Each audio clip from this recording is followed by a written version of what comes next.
Masjidil Haram. Sebelum Adam dan Hawa turun ke bumi, Ka'bah telah diletakkan dan para malaikat telah bertawaf mengelilinginya sambil bertalbiyah. Kemudian badai topan menutupinya pada zaman Nuh alaihi salam.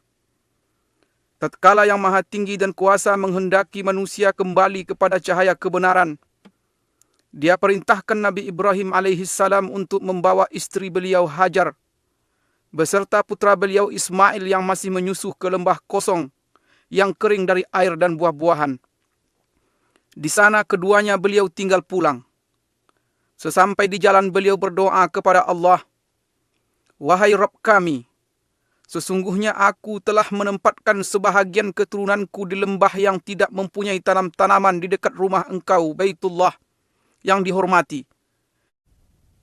ربنا إني أسكنت من ذريتي بواد غير ذي زرع عند بيتك المحرم ربنا ليقيموا الصلاة فاجعل أفئدة من الناس تهوي إليهم وارزقهم من الثمرات لعلهم يشكرون."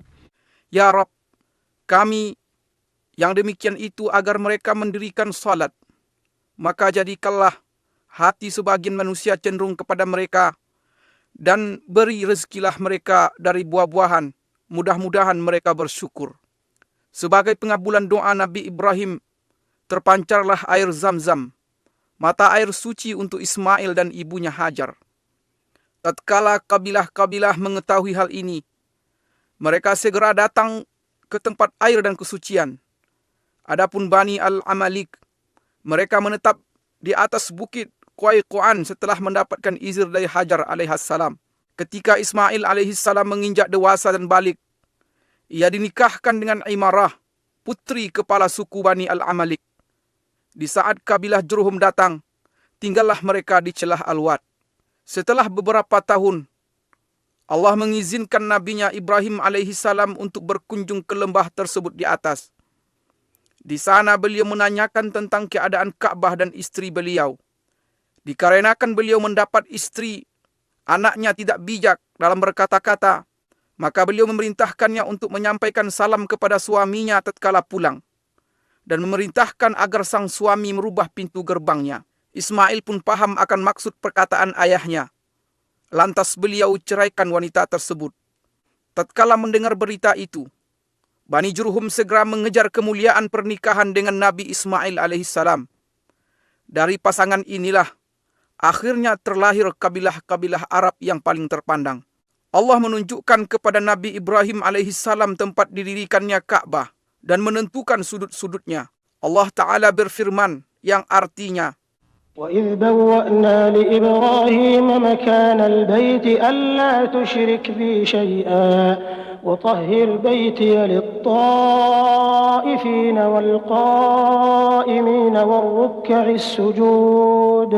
Dan ingatlah ketika kami memberikan tempat kepada Ibrahim di tempat Baitullah dengan mengatakan, janganlah kamu menyekutukan sesuatu pun dengan aku, dan sucikanlah rumahku ini bagi orang-orang yang tawaf, orang-orang yang beribadat, serta orang-orang yang rukuk dan sujud. Nabi Ibrahim dan Nabi Ismail alaihimassalam pun segera memperjelas batas-batas Ka'bah, mensucikan tempatnya dan mendirikan bangunan Ka'bah dari sudut Aswad ke rukun Syamali utara, di mana terletak Hajar Aswad sepanjang 32 hasta, dan dari rukun Yamani ke Hajar Aswad sepanjang 20 hasta dengan tinggi 7 hasta.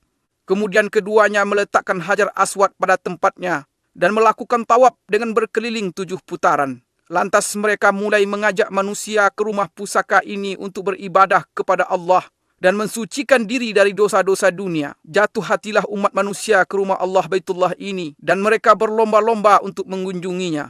Allah Ta'ala berfirman yang artinya, وَأَذِّن فِي النَّاسِ بِالْحَجِّ يَأْتُوكَ رِجَالًا وَعَلَى كُلِّ ضَامِرٍ يَأْتِينَ مِنْ كُلِّ فَجٍّ عَمِيقٍ. Dan berserulah kepada manusia untuk mengerjakan haji. Niscaya mereka akan datang kepadamu dengan berjalan kaki dan mengendarai unta yang kurus yang datang dari segenap penjuru yang jauh. Kemudian Nabi Ismail alaihissalam terus mengurusi Baitullah hingga beliau meninggal. Sepeninggal beliau, secara turun-menurun kabilah Jurhum mengurusinya. sampai banjir bandang menjebol bendungan Ma'arif di negeri Sabak pada abad ketiga Masehi, sehingga menghancurkannya dan memaksa kabilah Asad dan Khuza'ah untuk hijrah ke arah utara. Khuza'ah menetap di Mekah setelah mengalahkan Bani Jurhum dan mengusir mereka darinya. Lantas Amr bin Luhai merubah agama Allah yang lurus dan menggantikannya dengan penyembahan patung dan berhala, serta mewajibkan orang-orang yang haji berkorban untuknya. Jadilah tawaf di Baitullah sekedar muka dan tasdiyah, yaitu tepuk tangan dan siulan. Keadaan ini terus berjalan sampai kedatangan Qusay bin Kilab bin Murrah, yang termasuk keturunan Nabi Ismail alaihissalam pada pertengahan abad ke-5 Masehi. Maka kepemimpinan dan pengurusan Mekah pun diserahkan kepadanya. Dengan inilah berawal era Quraisy dan tersebarlah marga-marga Quraisy di penjuru kota Mekah. Rumah-rumah dari tanah liat dan batu menggantikan rumah-rumah dari bulu-buluan. Qusay membuat batasan seluas lingkaran tawaf yang kita kenal sekarang, mendirikan Darun Nadwa dan mengizinkan orang-orang untuk mendirikan bangunan di sekelilingnya. Memberi minuman jamaah haji adalah suatu derajat tinggi dan kemuliaan yang pada saat yang sama merupakan sebuah pekerjaan yang berat dan memakan biaya. Karena sulitnya air di tanah Mekah dan karena Zamzam belum lagi ditemukan setelah ditutup oleh Jurhum. Seiring dengan semakin banyaknya jemaah haji dan semakin bergairahnya roda perekonomian, masalah kurangnya air menjadi perhatian utama setiap orang yang memerintah Mekah setelah Qusay. Abdul Muttalib berpikir tentang sumur Zamzam yang banyak diriwayatkan dalam berbagai berita. Ia terus berusaha mencari tempatnya, sampai ia melihat dalam mimpinya orang yang memanggil, menunjukkan tempatnya dan memerintahkan penggaliannya. Maka Allah tunjukkan posisi sumur. Dan bersamaan dengan hal ini banyak kafilah haji dan dagang yang bersegera mendatanginya, sehingga Mekah pun menjadi Ummul Qura, artinya induk desa-desa, dan pusat perdagangan yang tak tertandingi. Mekah menjadi titik temu jalur perdagangan antara Yaman dan Habsyah, Ethiopia dan sekitarnya di sebelah selatan, Persia dan Romawi di sebelah utara, India di sebelah timur, Mesir dan Afrika di sebelah barat. Mekah seolah-olah bersiap diri untuk menyambut Nabi yang paling mulia dan misi terakhir para Nabi. Rasul pilihan sallallahu alaihi wasallam lahir pada tahun Gajah 571 Masehi. Beliau tumbuh dan besar di tanah Mekah di sekitar Baitullah. Masyarakat mengenal beliau dan beliau mengenal mereka. Mereka menaruh kepercayaan terhadap beliau dan berlomba-lomba untuk merebut hati, persahabatan dan kedekatan dengan beliau. Kemudian beliau menikahi Ummul Mukminin Khadijah radhiyallahu anha. Selang beberapa tahun, mulailah perjalanan risalah dan tauhid di depan Gua Hira. Lahirlah umat Islam dan turunlah wahyu. Dengan nama Allah yang Maha Pengasih lagi Maha Penyayang. Allah Ta'ala berfirman yang artinya,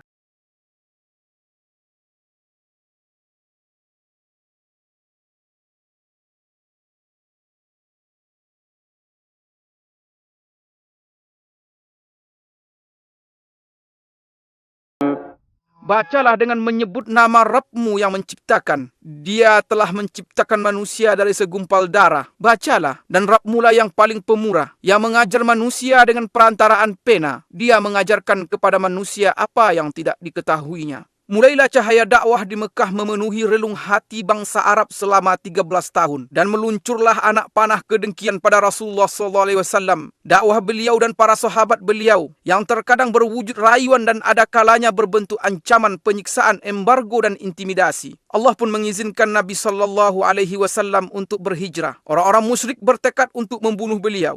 Mereka berkumpul di sekitar Baitullah pada malam hijrah. Mereka membuat tipu daya.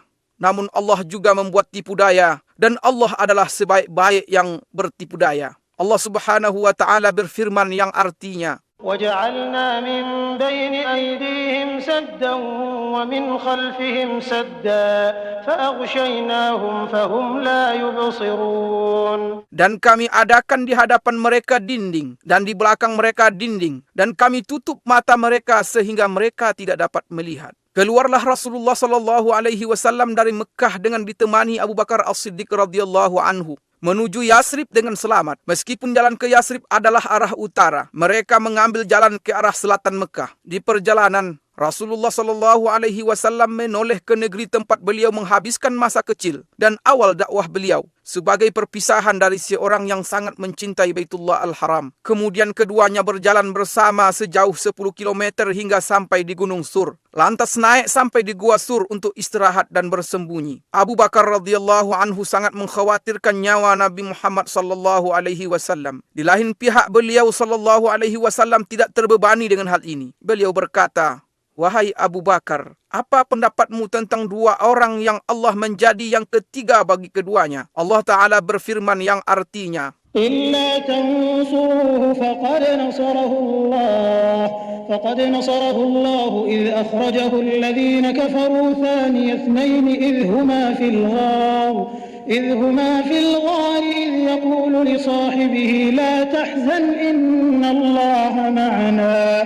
Jikalau tidak menolongnya, maka sesungguhnya Allah telah menolongnya, yaitu ketika orang-orang kafir musyrikin Mekah mengeluarkannya dari Mekah. Sedang dia salah seorang dari dua orang ketika keduanya berada dalam gua. Di waktu dia berkata kepada temannya, "Janganlah berduka cita, sesungguhnya Allah bersama kita." Wajah Rasulullah sallallahu alaihi wasallam menghilang dari Mekah selama 6 tahun. Akan tetapi kerinduan beliau kepada Baitullah tidak pernah hilang dari hati beliau walaupun sehari pun. Pada suatu hari di tahun 6 Hijriah, beliau keluar bersama 6.500 sahabat dengan maksud umrah. Binatang kurban mereka ada di depan mereka dan mereka tidak membawa senjata selain pedang. Tatkala Quraisy mengetahui kedatangan Rasulullah dan para sahabat beliau, mereka menghalangi dengan 200 pasukan berkuda untuk melarang rombongan Nabi SAW melakukan umrah dan ibadah. Maka Nabi SAW memerintahkan rombongan umrah untuk berputar haluan menuju celah Al-Murad, pintu masuk ke dataran Hudaybiyah di sebelah barat Mekah. Dengan demikian Khalid bin Walid dan pasukan berkudanya tidak bisa melakukan apa yang mereka inginkan. Kemudian Nabi SAW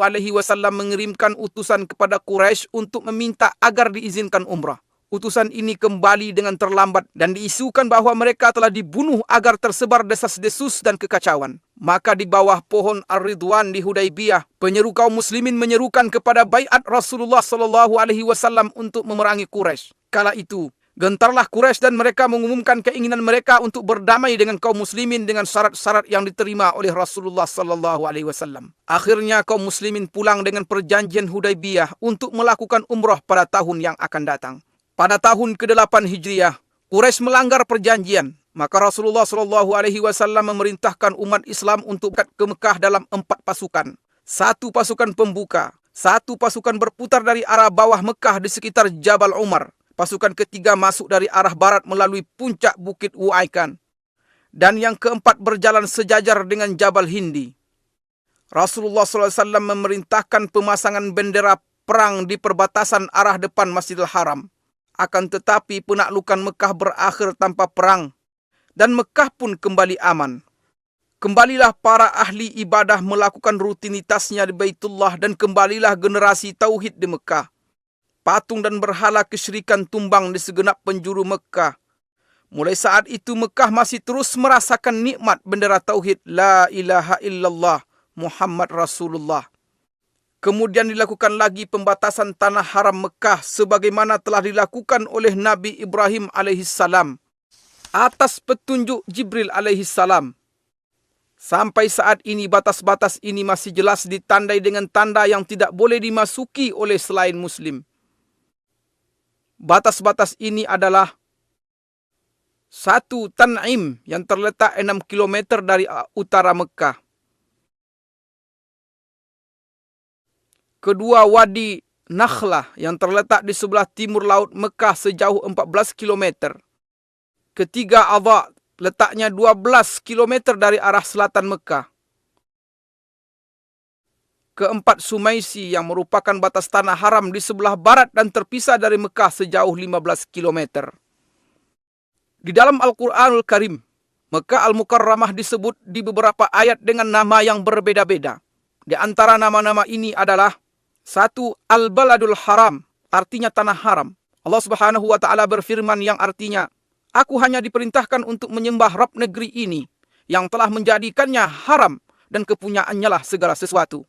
2. Ummul Qura, artinya induk desa-desa. Allah Subhanahu wa taala berfirman yang artinya, dan ini Al-Quran adalah kitab yang telah kami turunkan yang diberkahi, membenarkan kitab-kitab yang diturunkan sebelumnya, dan agar kamu memberi peringatan kepada penduduk Ummul Qura. Yang ketiga, Al-Baladul Amin, artinya kota yang aman. Allah Subhanahu wa taala berfirman yang artinya, demi buah tin dan buah zaitun, dan demi bukit Sinai, dan demi bukit Sinai, dan demi kota Mekah ini yang aman. Yang keempat, Ma'ad, artinya tempat kembali. Allah Subhanahu wa taala berfirman yang artinya, sesungguhnya yang mewajibkan atasmu melaksanakan hukum-hukum Al-Quran benar-benar akan mengembalikan kamu ke tempat kembali. Yang kelima, Mekah. Allah Subhanahu wa taala berfirman yang artinya, dan dialah yang menahan tangan mereka dari membinasakan kamu dan menahan tangan kamu dari membinasakan mereka di tengah kota Mekah. Yang keenam, Bakkah. Allah Subhanahu wa taala berfirman yang artinya, sesungguhnya rumah yang mula-mula dibangun untuk tempat beribadah manusia ialah Baitullah yang di Bakkah, yang diberkahi dan menjadi petunjuk bagi semua manusia. Mekah pada awal era Saudi adalah percontohan untuk seni penataan kota di mana gang-gangnya yang sempit bertemu di Masjidil Haram yang merupakan jantung dan ruhnya. Orang yang memperhatikan bisa dengan mudah menemukan pengaruh faktor cuaca terhadap penampilan Mekah Al-Mukarramah dan bentuknya yang sesuai dengan bentuk lembah serta lereng gunung yang berdiri di atasnya, yang merupakan perpanjangan dari lembah Ibrahim, Tua, Fatah, dan bagian atas dari Wadi Muhassir. Kemudian, hubungan langsung antara cuaca dan arsitektur bangunan di Mekah tampak dengan jelas. Udara Mekah panas dan kering di sebagian besar musim. Derajat panasnya berkisar antara 30 hingga 45 derajat. Karenanya, jalan-jalan dibuat sempit meskipun gedung-gedungnya menjulang tinggi, agar orang-orang bisa berlindung di balik bayang-bayangnya sepanjang hari. Perluasan pertama Masjidil Haram dilakukan oleh Khalifah Umar bin Khattab pada tahun 17 Hijriah. Selanjutnya Utsman bin Affan pada tahun 18 Hijriah. Kemudian berturut-turut berbagai perluasan dan renovasi pada zaman yang berbeda-beda oleh Banu Umayyah, Bani Abbasiyah, Turki Utsmani, dan dinasti Saudi. Perluasan Saudi yang diumumkan oleh Raja Abdul Aziz Al Saud pada tahun 1368 Hijriah adalah peristiwa terpenting selama ini, karena berlangsung selama 20 tahun dan luas Masjidil Haram bertambah menjadi 160.000 meter persegi setelah sebelumnya tidak melebihi 19.000 meter persegi. Masjid terdiri dari 2 lantai yang dilapisi marmer luar dalam. Semua bagian perluasan Turki Utsmani yang lama direnovasi dan disatukan dengan perluasan yang baru. Lingkaran tawaf diperluas sebesar 300% dari luasnya yang lama dan dilapisi dengan marmer putih yang tidak menyerap panas. Pintu-pintu masuk sumur Zam-Zam dipindahkan dan pintu Ka'bah yang mulia diganti dengan pintu berlapiskan emas murni yang beratnya mencapai 286 kg. Perluasan juga mencakup Mas'a di antara Safa dan Marwah yang dibangun 2 tingkat. Pelayan 2 tanah haram Raja Fahad bin Abdul Aziz menambahkan beberapa tambahan penting dalam perluasan ini, yang mencakup pembangunan 6 jembatan di Mas'a dan sejumlah tangga listrik bergerak yang digunakan untuk naik ke tingkat atas. Juga perbaikan bagian atas masjid agar bisa digunakan untuk sholat dalam keadaan darurat.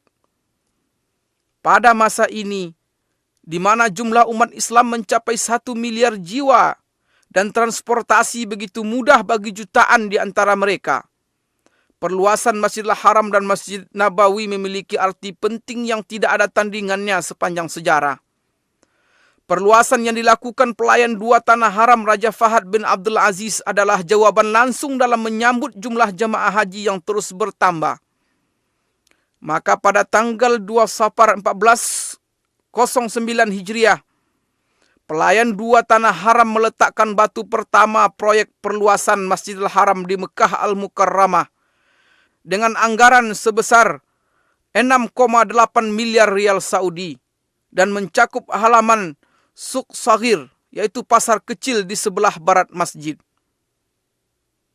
Desainnya dibuat melengkapi masjid yang sekarang dari segi eksterior dan bentuk arsitektur secara umum.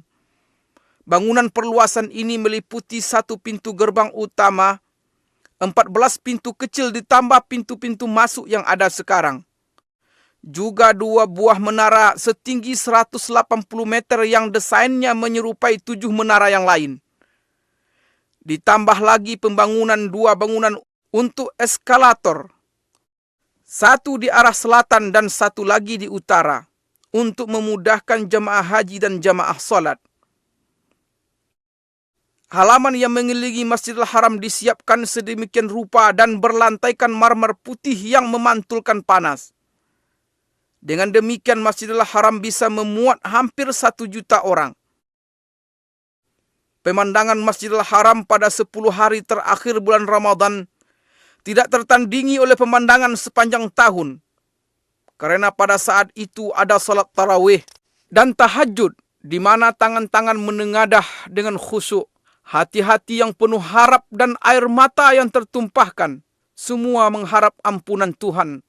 Allah Subhanahu wa Ta'ala berfirman yang artinya, dan siapa lagi yang mengampuni dosa selain Allah?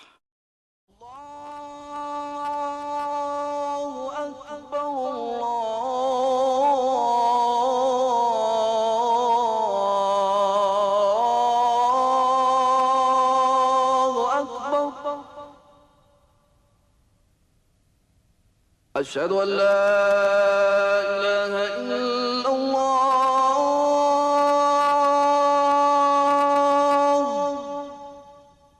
Masjidil Aqsa. Sejarah tempat ini adalah cerita bersambung 5.000 tahun sejak ditinggali oleh kaum Yabus. Kemudian penduduk keturunan Kan'an yang berdarah Arab turun-temurun menempatinya dan menjadi bagian yang tak terpisahkan dari tanah ini. Di sini mereka menemukan ketenangan dan keamanan. Mereka pun menganugerahi tempat ini peradaban dan seni. Dan tempat ini membalas dengan aliran kebaikan dan barakah seolah-olah seperti pohon zaitun yang merupakan simbol cinta dan anugerah. Sepanjang masa ini, kota ini telah mengalami lebih dari 25 peperangan yang semuanya bisa dilewati. Dan kota ini beserta penduduknya yang baik tetap bertahan dan menjadi simbol sejarah serta peradaban manusia. Kota ini berbeda dari kota-kota yang lain. Disinilah jembatan yang menghubungkan bumi dengan langit pada malam Isra dan Mi'rajnya. Disinilah sungai yang mengalir dari kesucian dan cahaya terang di hati para pencinta yang menjatuhkan bayangannya di atas bebatuan, tempat tinggal dan nama-nama. Dan sejak malam itu, yaitu malam Isra dan Mi'raj, kota ini menjadi kiblat pertama kaum muslimin. Mereka menghadap ke arahnya dengan hati mereka sebelum melihatnya dengan mata. Ia telah menetap di sanubari umat Islam sebelum mereka tinggal di dalamnya. Maka bangkitlah suatu kerinduan untuk selalu bersama.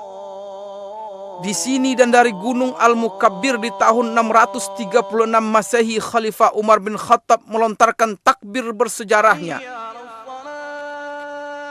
di mana terlihat oleh beliau bahwa kunci kota suci ini diserahkan dan manusia seluruhnya menerima isi surat perjanjian Umar.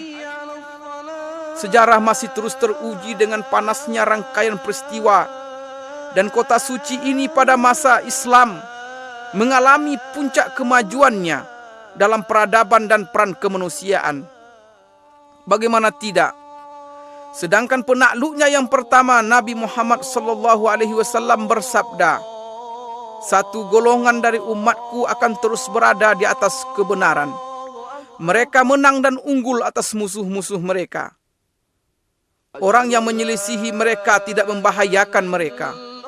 Tidak pula kesusahan menimpa mereka sampai datang kepada mereka perkara Allah," artinya kematian. Sedangkan mereka dalam keadaan seperti itu.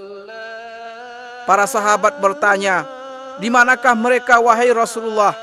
Beliau menjawab, "Di Baitul Maqdis dan sekitarnya."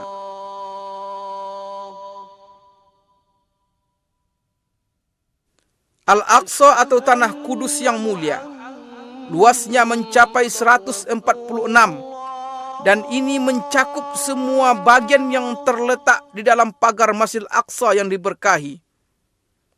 Di dalamnya terdapat banyak jalanan dan tenda-tenda yang didirikan oleh para raja dan gubernur,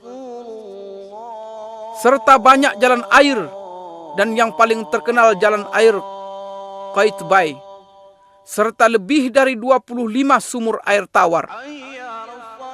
Ini adalah Masjidil Aqsa yang dirancang oleh Khalifah Umar bin Khattab. Adapun dengan bentuknya yang sekarang, Masjidil Aqsa dibangun oleh Khalifah Abdul Malik bin Marwan dan diselesaikan oleh putranya Khalifah Al-Walid bin Abdul Malik pada tahun 705 Masehi. Dahulu, Masjidil Aqsa diterangi dengan 1.700 lampu. Orang-orang yang tak bisa mengunjunginya mengirimkan minyak untuk menghidupkan lampu-lampu ini.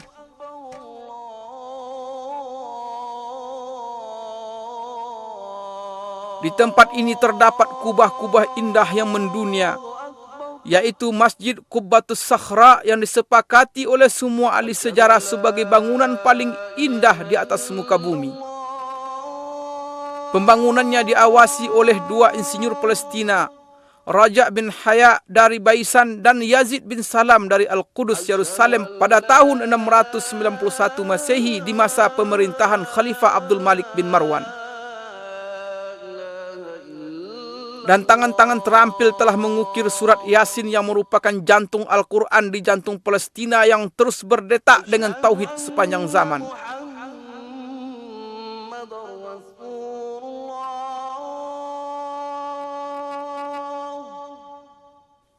Masjidil Aqsa memiliki 10 pintu. Dan kota Al-Qudus yang sekarang disebut dengan Al-Baldah Al-Qadimah, artinya kota lama, memiliki 7 pintu. Ini di luar beberapa pintu masjid dan pintu kota yang ditutup. Pagar kota Al-Qudus yang bersejarah telah dicoba diruntuhkan lebih dari 17 kali, namun selalu bisa segera tegak kembali.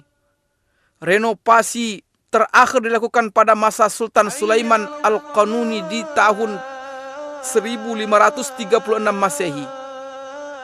Al-Qudus dikelilingi oleh 4 menara tinggi dan 34 menara biasa.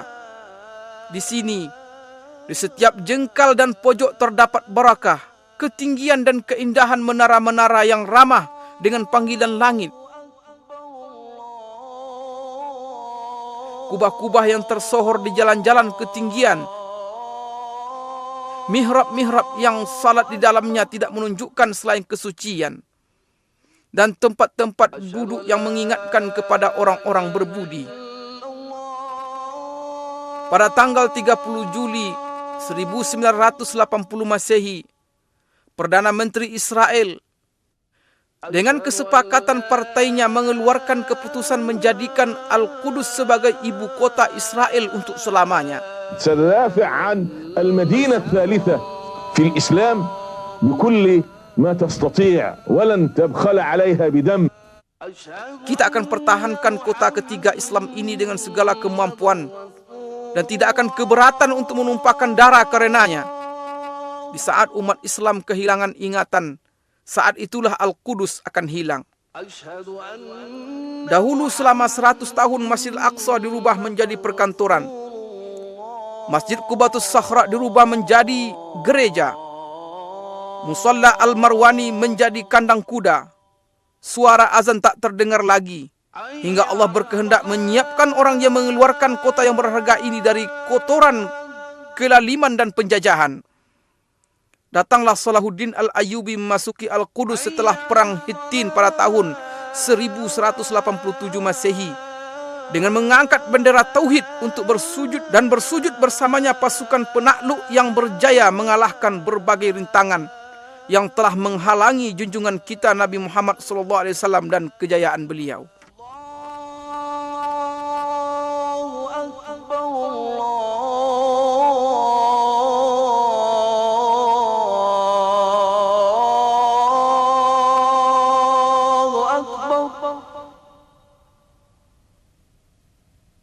أشهد أن لا إله إلا الله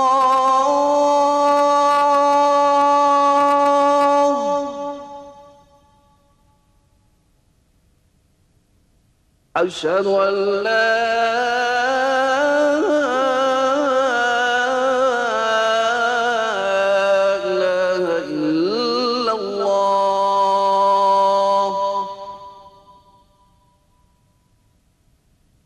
أشهد أن محمد رسول الله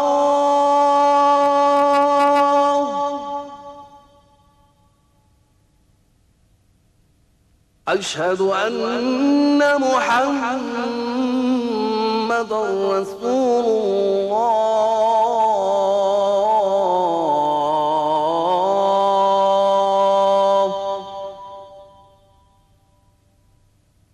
حي على الصلاة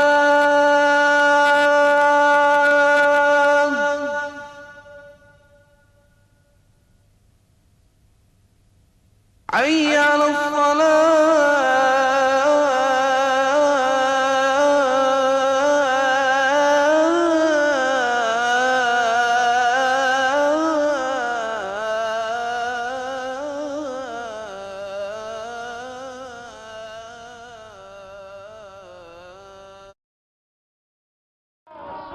Kota Madinah di antara sejarah dan kemajuan. Selamat datang di kota Madinah Munawwarah, tempat kembalinya keimanan dan tempat tinggal Rasulullah sallallahu alaihi wasallam. Selamat datang di kota Madinah bersama kilauan perkembangan dan kemajuan yang ada di dalamnya. Kita akan membaca perjalanan sejarah kota Madinah dimulai dari zaman dahulu kala sampai zaman yang terang yang menyinari dunia. Nun jauh di sana, di masa generasi keempat dari keturunan Rasulullah Nuh alaihi salam, sebuah gerombolan dari negeri Babil keluar untuk mencari tempat pemukiman baru, yang pada akhirnya mereka mendapatkan sebuah lahan subur yang terlindung oleh gunung-gunung dan bebatuan gunung berapi yang ada di sekitarnya. Kemudian mereka menetap di tempat itu. Kemudian mereka membangun sebuah perkampungan kecil yang dinamakan dengan nama pemimpin mereka, Yathrib. Maka berkembanglah Yathrib. Beberapa riwayat menyebutkan bahwa penduduk kaum Amalik, keturunan dari Nabi Nuh alaihissalam, telah bertempat tinggal di sana pada abad ke-23 sebelum hijrah, serta menyebutkan bahwa Madinah terikat hubungan dengan kerajaan Ma'iniyah pada abad ke-12 sebelum hijrah. Beberapa relief yang berhasil ditemukan menunjukkan bahwa pada abad ke-11 sebelum hijrah, Yathrib selama 10 tahun berada di bawah kekuasaan Raja Babylon Nabonid yang bertempat tinggal di Taima. Dan pada abad ke-5 sebelum hijrah, kaum Yahudi yang telah diporak-porandakan oleh Romawi berdatangan ke sana.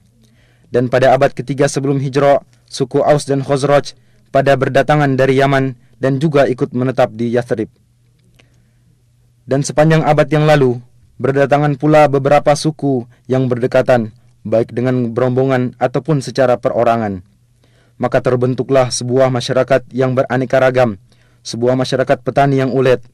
Perkebunan kurma, ladang sayuran, dan buah-buahan mulai tersebar di seluruh penjuru Yathrib.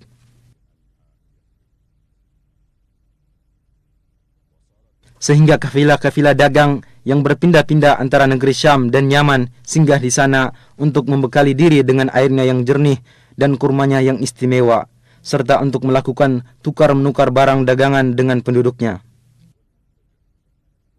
Dan pada tahun 120 sebelum hijrah terjadi sebuah peperangan antara suku Aus dan Khazraj yang semua itu tidak lepas dari muslihat dan tipu daya kaum Yahudi.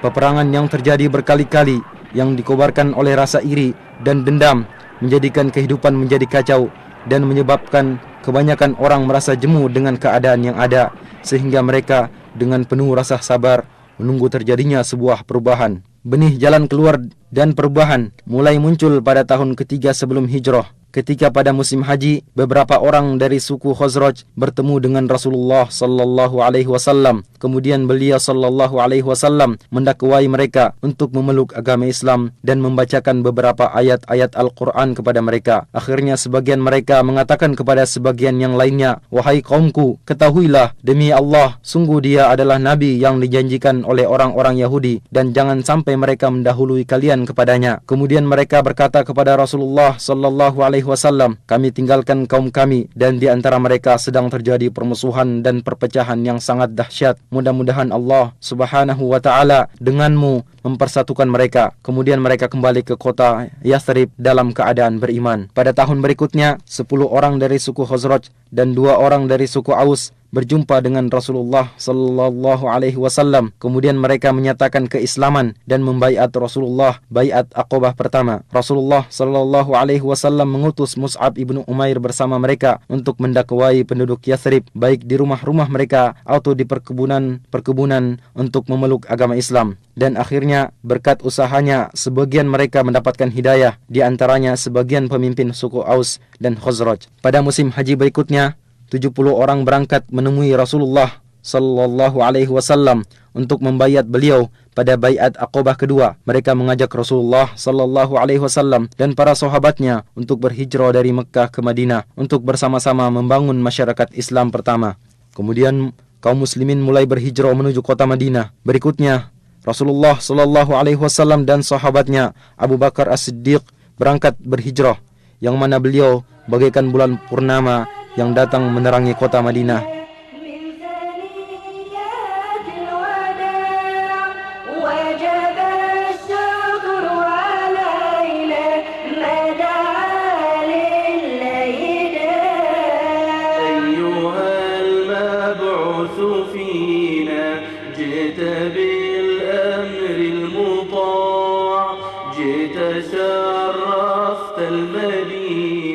Dan mulailah perubahan besar dalam sejarah. Segala sesuatu berubah. Namanya berubah dari Yathrib menjadi Madinah. Di samping itu, dia juga masih memiliki nama-nama lain yang menunjukkan akan kedudukannya yang agung, seperti Thayyibah, Tobah, dan Ad-Dar. Keyakinan manusia berubah dari pengagungan terhadap berhala menjadi Islam. Masjid Nabawi menjadi pusat bimbingan dan pemerintahan. Pasukan-pasukan perang dikirim untuk memberantas kesyirikan dan menegakkan kalimat tauhid.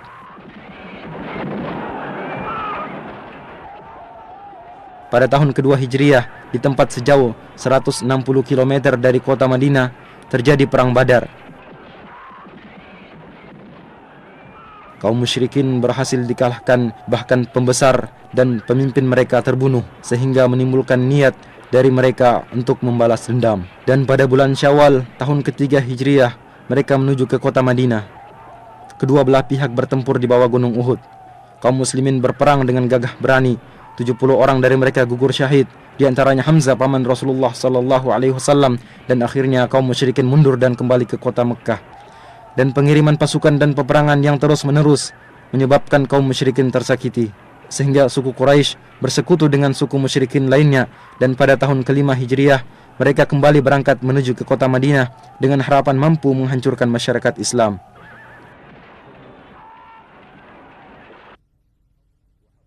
Kaum muslimin menggali parit dan membentengi kota Madinah. Akhirnya kaum musyrikin mengepung mereka dari belakang parit dan mereka berusaha berkali-kali untuk menerjang. Akan tetapi kaum muslimin berhasil memukul mundur mereka. Mereka dihinakan oleh Allah subhanahu wa ta'ala, dan Allah mengirimkan angin topan yang menyambar-nyambar. Akhirnya mereka mundur dan kembali dengan kekalahan.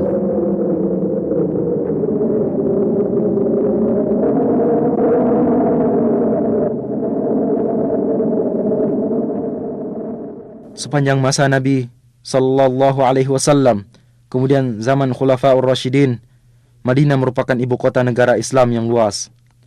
Kaum muslimin datang berduyun-duyun ke kota Madinah untuk bertemu dengan Rasulullah sallallahu alaihi wasallam dan para Khulafaur Rasyidin setelah beliau, serta menunaikan solat di Masjid Nabawi.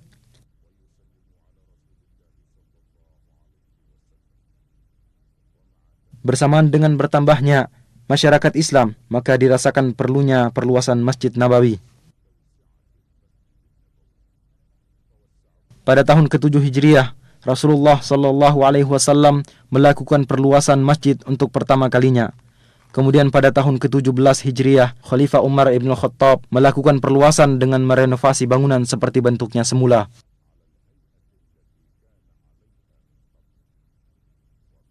Pada tahun 30 Hijriah, Khalifah Uthman ibn Affan merenovasi bangunan dengan menggunakan batu berukir dan memperluas areal masjid. Dan di Masjid Nabawi diatur pasukan-pasukan untuk berdakwah dan membuka wilayah. Maka agama Allah menyebar di segenap penjuru Jazirah Arab dan di Syam, Irak, Mesir, serta bagian utara benua Afrika.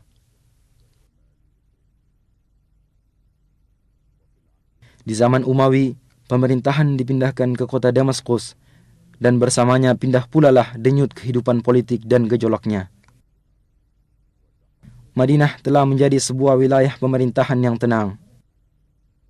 Ladang dan perkebunan semakin banyak, sampai-sampai terlihat di sekitar Wadi Aqiq tiada lagi tempat untuk bangunan. Keadaan terus berjalan seperti ini sampai pertengahan dinasti Abbasiyah, di mana pada permulaannya muncul Imam Malik ibnu Anas rahimahullah. Kemudian banyak orang dari berbagai penjuru datang untuk belajar di majelisnya, di antaranya Imam Asy-Syafi'i rahimahullahu ta'ala.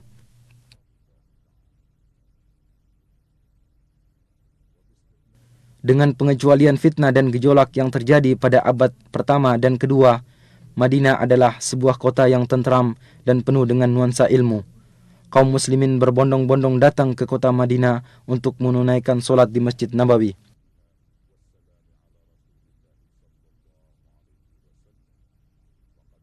Khalifah Al-Mahdi memerintahkan agar diadakan perluasan Masjid Nabawi dan mempertahankan bangunan lama.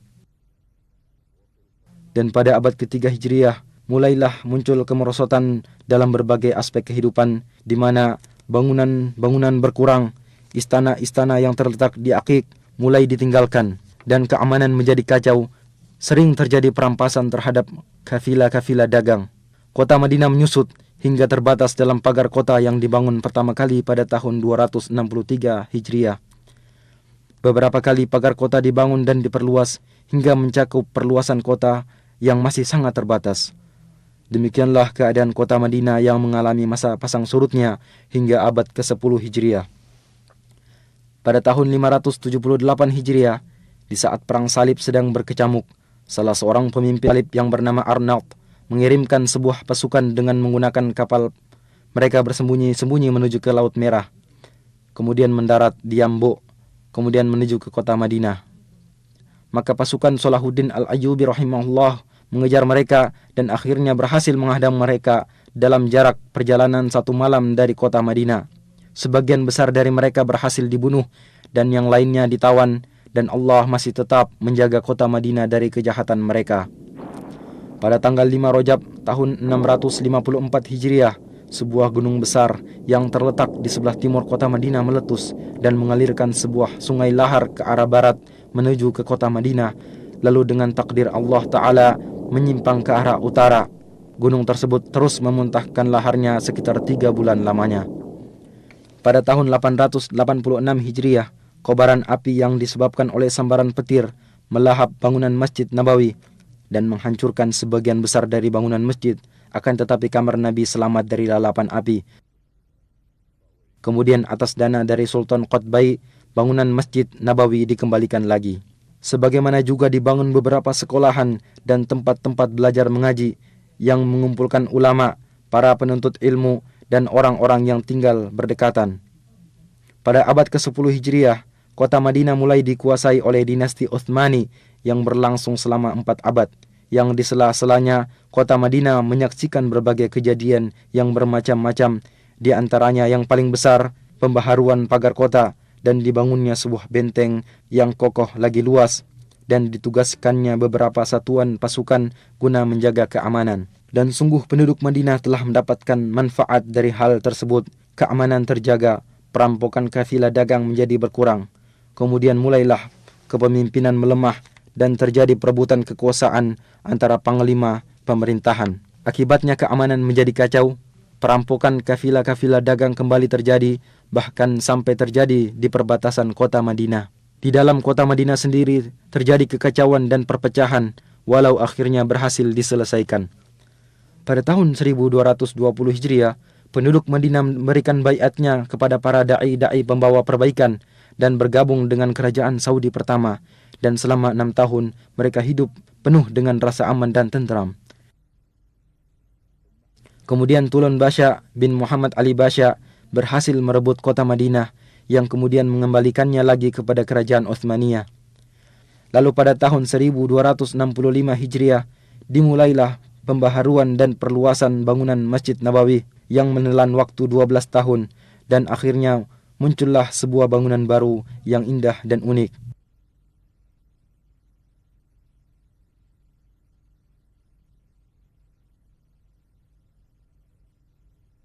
Pada tahun 1318 Hijriah, kota Madinah dihubungkan dengan kota Istanbul melalui sebuah stasiun radio yang besar dan kuat, serta mampu berhubungan dengan stasiun-stasiun radio lainnya.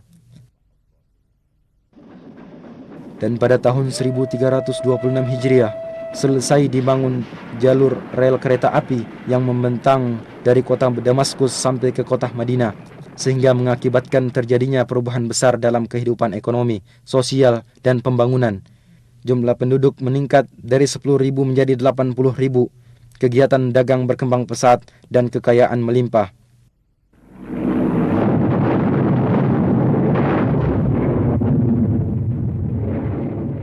Akan tetapi pada tahun 1334 Hijriah, mulailah saat-saat yang berat dan keras dari perjalanan kota Madinah Munawwarah, dikarenakan mulainya Perang Dunia Pertama.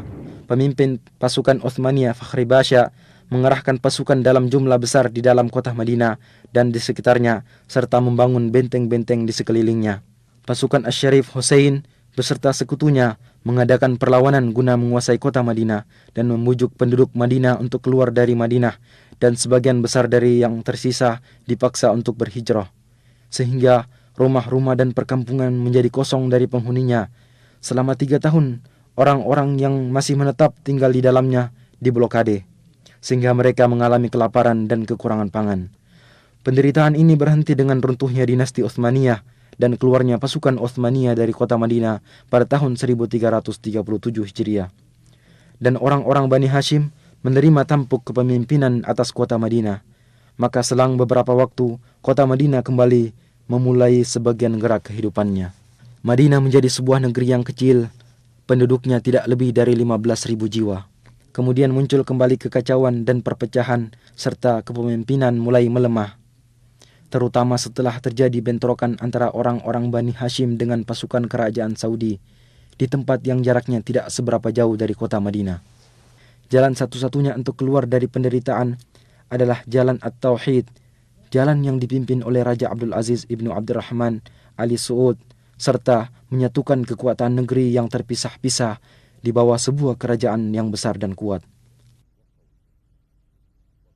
Dan pada tanggal 19 bulan Jumadil Ula tahun 1344 Hijriah, utusan dari kota Madinah mengumandangkan baiat kepada Raja Abdul Aziz. Maka ini adalah titik awal dari perjalanan baru dan kejayaan dari sejarah kota Al-Madinah Al-Munawwarah zaman sekarang, masa-masa tentram, kemajuan serta keberhasilan. Pada tanggal 23 bulan Rabiul Awal tahun 1345 Hijriah, Raja Abdul Aziz berkunjung ke Madinah dan bertatap muka dengan penduduk dan utusan-utusan dari kabilah-kabilah yang berdekatan.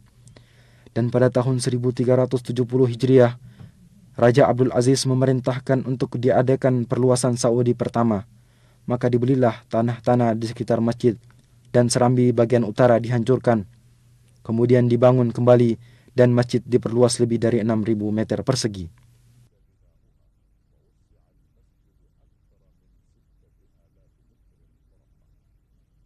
Maka tampillah sebuah bangunan baru lagi indah yang serambinya menampung ribuan jamaah solat.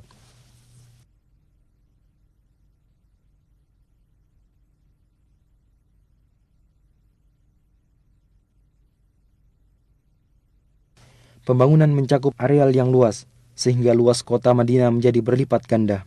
Tempat-tempat pendidikan pada berbagai jenjang bertambah jumlahnya. Dan pada tahun 1381 Hijriah, dibukalah Universitas Islam Madinah dan mulai menerima anak-anak berbagai negeri Islam dalam jumlah yang cukup banyak guna belajar ilmu-ilmu Islam dan bahasa Arab di sana. Sebagaimana dibukanya cabang-cabang dan fakultas-fakultas di bawah Universitas Raja Abdul Aziz dan Universitas Islam Raja Muhammad Ibnu Saud. Dan di Madinah diterbitkan sebuah majalah untuk pengetahuan umum yang bernama Al-Manhal. Kemudian diikuti oleh harian Al-Madinah Al-Munawwarah dan gerakan menuju pengetahuan umum berkembang pesat. Pada 10 tahun pertama dari abad ke-15 Hijriah, Madinah mengalami perubahan kemajuan yang sangat besar pada segala aspek. Khadimul Haramain Asy-Syarifain Raja Fahd memerintahkan untuk dibentuk sebuah tim khusus yang terdiri dari beberapa menteri guna pembangunan dan pengembangan kota Madinah. Maka pada saat-saat itulah pembangunan mengalami loncatan pesat dan dimulailah proyek-proyek besar, dan di antara yang paling penting, proyek perluasan Masjid Nabawi dan proyek pengembangan pusat perkotaan.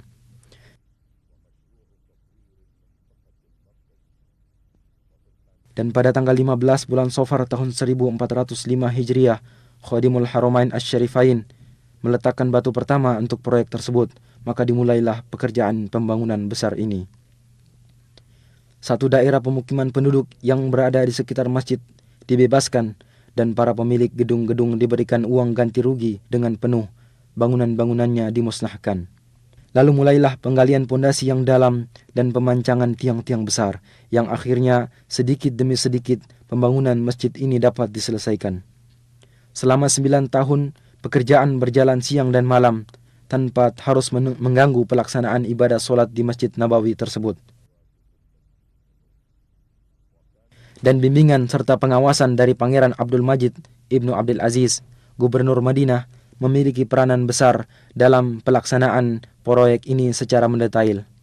Akhirnya pembangunan selesai dan diresmikan oleh Khadimul Haramain Raja Fahad Ibnu Abdul Aziz pada tahun 1414 Hijriah. Bentuk pembangunan baru ini adalah dengan memperluas bangunan lama sebesar 73.000 meter persegi. Adapun atapnya dirancang sedemikian rupa agar serambi dan ruangannya mampu menampung ribuan jamaah solat. Kemudian di bawah pelataran dibangunlah tempat parkir bagi kendaraan yang mampu menampung 5.000 kendaraan roda 4. Dan di tempat yang terletak sejauh 7 km dari masjid juga dibangun sebuah pusat pendingin udara, di mana melalui pipa besar udara dingin dihantarkan ke Masjid Nabawi. Sungguh Masjid Nabawi telah menjadi sebuah bangunan yang istimewa, di mana di dalamnya para peziarah akan menikmati saat-saat beribadah yang tenang dan menyenangkan. ذلك فضل الله يؤتيه من يشاء والله ذو الفضل العظيم. Sebuah proyek besar lain, yaitu proyek pengembangan pusat kota, mengiringi perluasan Masjid Nabawi ini. Proyek ini dirancang dengan cermat dan terpadu, dan luasnya mencakup 2,5 juta meter persegi, separuhnya untuk bangunan dan separuh lainnya untuk pertamanan, jalan, trotoar, kuburan baki, dan tempat-tempat pelayanan. Dan dengan cepat telah bermunculan pula komplek-komplek besar untuk perumahan dan pertokoan yang masing-masing bangunan terdiri dari ratusan apartemen dan kamar penginapan serta ratusan pertokoan yang dibangun dengan desain terbaru. Demikianlah seakan-akan sebuah kota yang dibangun dengan rancangan arsitek dan peralatan modern mengitari Masjid Nabawi. Setiap orang akan merasakan kehidupan yang menyenangkan dan pelayanan yang lengkap.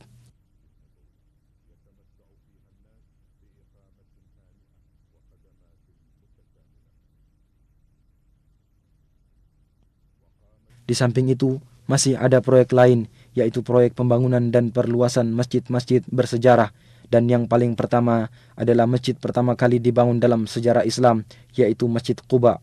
Maka Masjid Quba dihancurkan, kemudian dibangun bangunan Masjid Quba yang baru dengan tetap mempertahankan arsitekturnya yang asli. Luasnya ditambah dengan luas halaman luar mencapai 13.500 meter persegi. Daerah sekitarnya diatur sedemikian rupa sehingga dalam bentuknya yang baru, Masjid Quba menampakkan ciri khasnya tersendiri.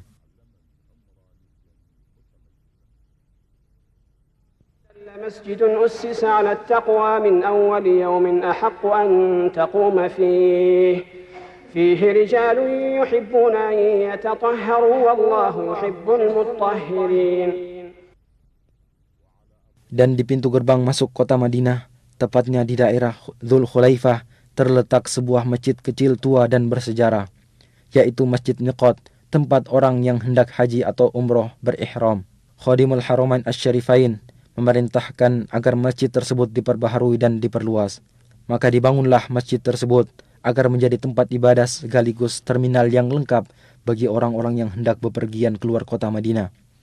Luasnya mencapai 90.000 meter persegi, mencakup sebuah masjid yang mampu menampung 5.000 jamaah solat serta tempat-tempat pelayanan ihram.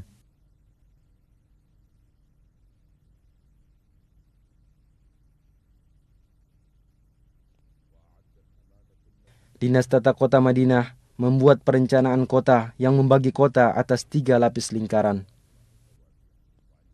Pada setiap perkampungan dibangun taman-taman agar Madinah tetap subur dan hijau. Keanggunan model yang melengkapi keagungan isi akan semakin menampakkan norma-norma keimanan yang diemban oleh kota ini sepanjang sejarah. Sementara itu, orang yang bertempat tinggal di dalamnya atau berziarah ke sana akan mendapatkan manisnya iman, tempat tinggal yang tenteram, serta ketenangan jiwa. Dan di antara tanda-tanda kemajuan yang menunjukkan akan ciri khas kepribadian sejarah serta norma-norma keimanan Madinah Munawwarah, percetakan kitab suci Al-Quran, markaz ilmu, dan percetakan terbesar di dunia yang dikhususkan untuk pelayanan Al-Quranul Karim. Tergabung di dalam percetakan ini sejumlah ulama, cendekiawan, dan ahli qiraat, yaitu ahli baca Al-Quran yang bertugas mengoreksi penulisan kitab Allah, Al-Quranul Karim.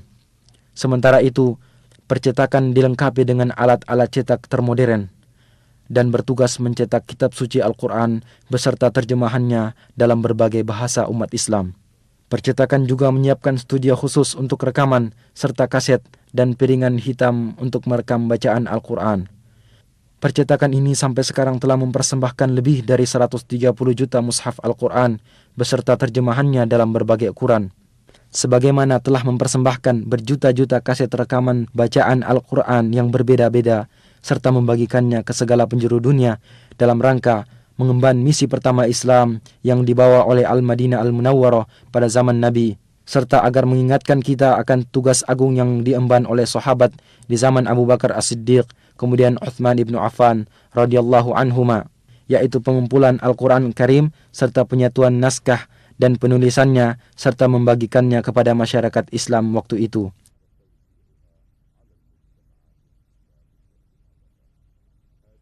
Ini semua adalah tanda-tanda dari kepribadian Al-Madinah Al-Munawwarah agar selalu mengemban kehormatan ini, kehormatan melayani kitab Allah Ta'ala, agar kecintaan terhadap kota Madinah selalu berada dalam sanubari setiap muslim sebagai realisasi atas doa Rasulullah sallallahu alaihi wasallam, "Ya Allah, jadikanlah kami cinta terhadap Madinah sebagaimana cinta kami terhadap Makkah atau lebih. Ya Allah, berikanlah keberkahan pada kota Madinah kami, dan semoga Allah selalu melimpahkan salawat dan salamnya atas Nabi Muhammad, keluarga, dan sahabat-sahabatnya."